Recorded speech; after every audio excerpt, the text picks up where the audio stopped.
2008, I was in an organization called Bodog with Masvidal.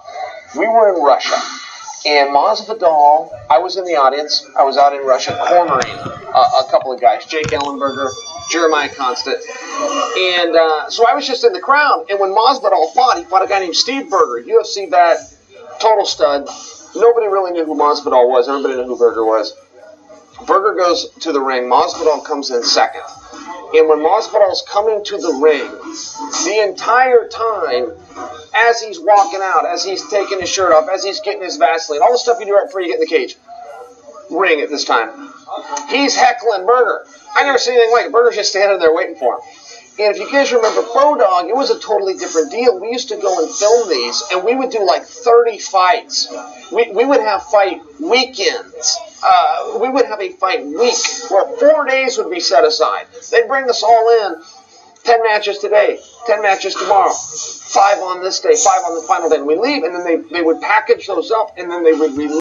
At the risk of sounding disrespectful, I'm going to say this as bluntly as I can, no pun intended, on Nick Diaz. I'm sick of this, man. I'm sick of Nick and Nate promising to come back, and then when shortfalls hit their fights, they just disappear again. Neither one of them has been in the octagon for 5 years, right?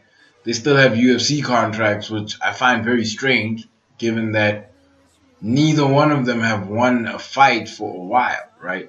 But you know why they have these contracts, why they're culture icons within MMA. My question is, when is the expiry date for that? When is the UFC just going to say, okay, you know what, since we've made no money from you for the last 4, 5, 6 years, and the fans are actually getting a little fed up of your antics, let's let you go. Boom, done, you go to Bellator. I highly doubt you'll have the same effect at Bellator as you have here. I'm just sick of it, man. As an MMA fan, these guys, look, unless they've retired, they should state the fact that they've retired. If you are retired as an MMA fighter, say it, my guy. There's no shame in it. We understand it's a very dangerous game.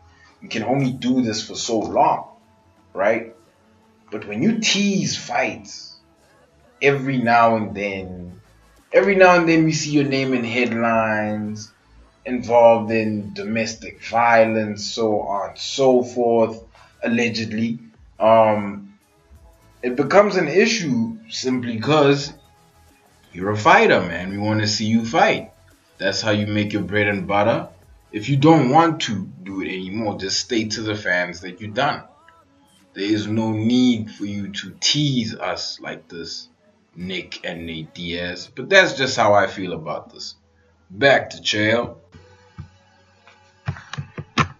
You go have this competition, but not talk about it until they can get out on TV. This was what their business model was.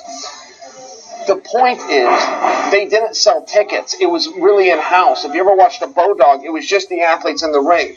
There was no pullback with the cameras where you see the auditorium in the arena because there wasn't one. So, relevance to that.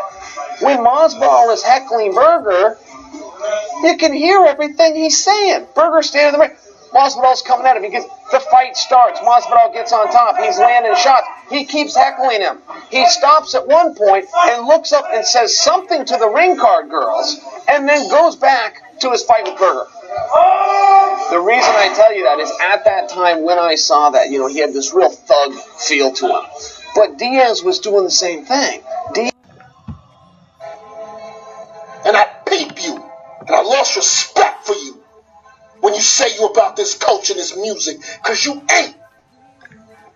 The day you feel you can question me, being where you're from, Chevy Chase, Maryland, graduated in 98, you ain't got no word in this city. It's my city. Any of you radio personalities think you want smoke? Call me Mr. Chimney. I want smoke. You know why? Because you don't work hard as me, bro. You're a sidekick in this city. Sidekick in the morning, Sidekick on your own show. On Complex, you look like a sidekick. Tell Complex to cut me a check tomorrow, because I made you matter tonight.